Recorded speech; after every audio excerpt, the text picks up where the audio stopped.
করেছেন একবার কৃষ্ণনগর নিয়ে কোনো কথা সংসদে উচ্চারণ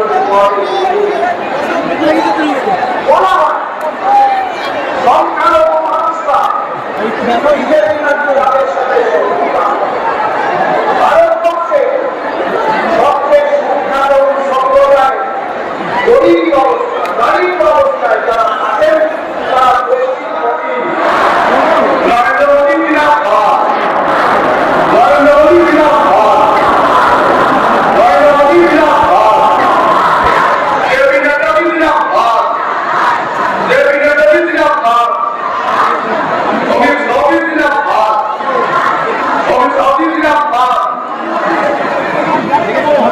আমাদের সকলের প্রিয় আমাদের জেলা সভাপতি মাননীয় অতুল বিশ্বাস মহাশয়কে আমরা উনি আমাদের আজকে ভারত মাতা কি ভারতীয় জনতা পার্টি নদিয়া উত্তর সাংগঠনিক জেলার পক্ষ থেকে প্রাক নির্বাচনী যে জনসভা সেই জনসভায় উপস্থিত হয়েছেন ভারতবর্ষের যশস্বী প্রধানমন্ত্রী মাননীয় নরেন্দ্র দামোদর দাস মোদী। তার কিছুক্ষণের মধ্যে আমাদের এই জনসভার কাজ শুরু হয়ে যাবে। আপনারা যারা এই তীব্র তাপপ্রবাহ সত্ত্বেও এখানে উপস্থিত হয়েছেন, বিভিন্ন নেতৃত্ববর্গ উপস্থিত হয়েছেন, আমাদের মধ্যে উপস্থিত হয়েছেন আমাদের জেলার সম্মানিত রবীন্দ্র কুমার বিশ্বাস, আমাদের মধ্যে উপস্থিত হয়েছেন আমাদের জোনের দায়িত্ব রাজ্য নেতৃত্ব আমাদের আমাদের অমিতাভ রায় মহোদয়, যিনি বিভিন্ন ক্ষেত্রে বিভিন্ন সময় ভারতীয় জনতা পার্টির বিভিন্ন দায়িত্ব সুদক্ষতার সঙ্গে তিনি পালন করেছেন। আমাদের মধ্যে উপস্থিত হয়েছেন আমাদের রামপুর দাস মহোদয়, আমাদের রাজ্য নেতৃত্ব, আমাদের জোনের দায়িত্ব রয়েছেন, আমাদের উপস্থিত আছেন আমাদের এই লোকসভা ইনচার্জ স্বপন দাস থেকে শুরু করে আমাদের আরো নেতৃত্ববর্গ, আমাদের প্রার্থীরা উপস্থিত হবেন। এই জেলা আমাদের আজকে সবাই উপস্থিত হবেন আমাদের সর্বোপরি আমাদের বিশ্বভাবে নেতা, যার জন্য আমরা বিগত সময় এই তীব্র গরমকে অপেক্ষা করেছি। নরেন্দ্র মোদী আমাদের মধ্যে আজকে সবাই উপস্থিত হবেন। আমাদের বলেছে অন্যতম নেতৃত্ব আমাদের ভারতীয় জনতা পার্টি। এবার এই